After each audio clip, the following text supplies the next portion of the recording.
এইভাবে মিতার বাসা থেকে আপনি চলে আসছেন চাচা, খুবই খারাপ লাগছে। আরে আমি আপন মানুষের এখন আর আপন মনে করি না, আমার কাছে পরই আপন। তার মানে আপনার কাছে পর এতটাই আপন মনে হচ্ছে, মানে আপন মানুষ খুব হিট করেছে, তাই না?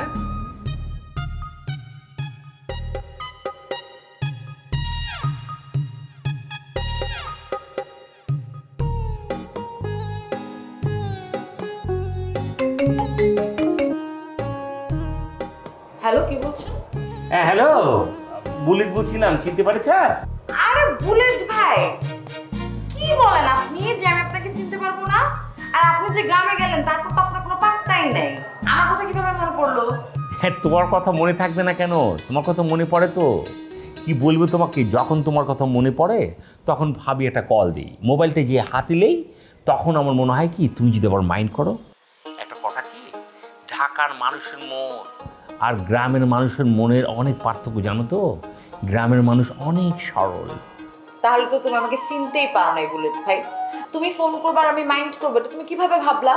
শোনো, আমি তোমাদের গ্রামের সব মানুষগুলোকে অনেক বেশি ভালোবাসি।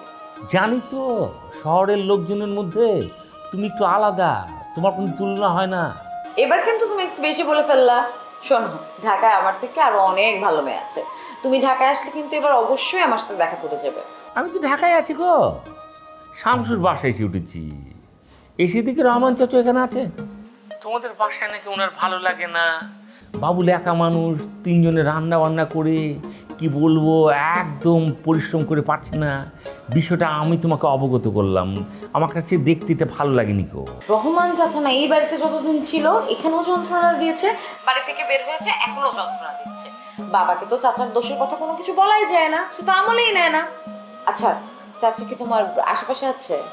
আমার একটু কাছেই আছে, তুমি কথা যদি বলতে চাও বলতে পারো, দেবো। আচ্ছা, তুমি একটা কাজ করো, তুমি কথা বলতে বলতে চাচার কাছে যাও, গিয়ে ফোনটা ওনাকে দাও, আমি একটু ওনার সাথে কথা বলি। আর অবশ্যই কিন্তু তুমি আমাদের বাসায় আসবে। ঠিক আছে ঠিক আছে, আমি তোমার বাসায় আসবো, কথা দিচ্ছি। এখন নাও, চাচার সাথে একটু কথা বলো। কে ফোন করছে? আরে ধরেন না, ধরলে বুঝতে পারবেন, কথা বলে। আমি অপরিচিত মানুষের ফোন ধরি না, আমি কথা বলি না। এটা পরিচিত মানুষ, আপন মানুষ, কথা বলে পাইছে নিতে পারবেন। ধরেন ধরেন ধরেন, দেখেন। হ্যালো।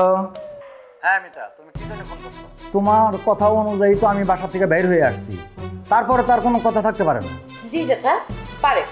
আপনি বাসায় চলে আসেন। আপনি বাসা থেকে যাওয়ার পর 1 ঘন্টার মধ্যে আব্বা পুরো তুলকালাম করে ফেলেছে। মহসিন চেয়ারম্যানের ভাই ঢাকা শহরে, তার বাসায় না থেকে অন্য কারো বাসায় থাকবে, এটা বাবা কোনোভাবেই মানতে পারছে না। আমার সাথে চিৎকার চেঁচামেচি করেছে, আমাকে বলেছে যেখান থেকে পারিস আমার ভাইকে এনে দে। আপনি আমাদের বাসায় চলে আসেন। আমার ভাই আমারে এত ভালোবাসে, লাথি মারি বাবুলের বাসা। আমি এখনই চলে আসতেছি। আচ্ছা, ওই যে আমার শত্রু নূপুর, ও কি তোমাদের বাসায় আছে এখনো?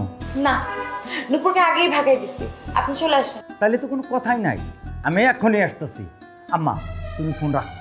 আপনি একটু ফোনটা বুলেট ভাইকে দেন তো। এই নে। আমি তো বলো।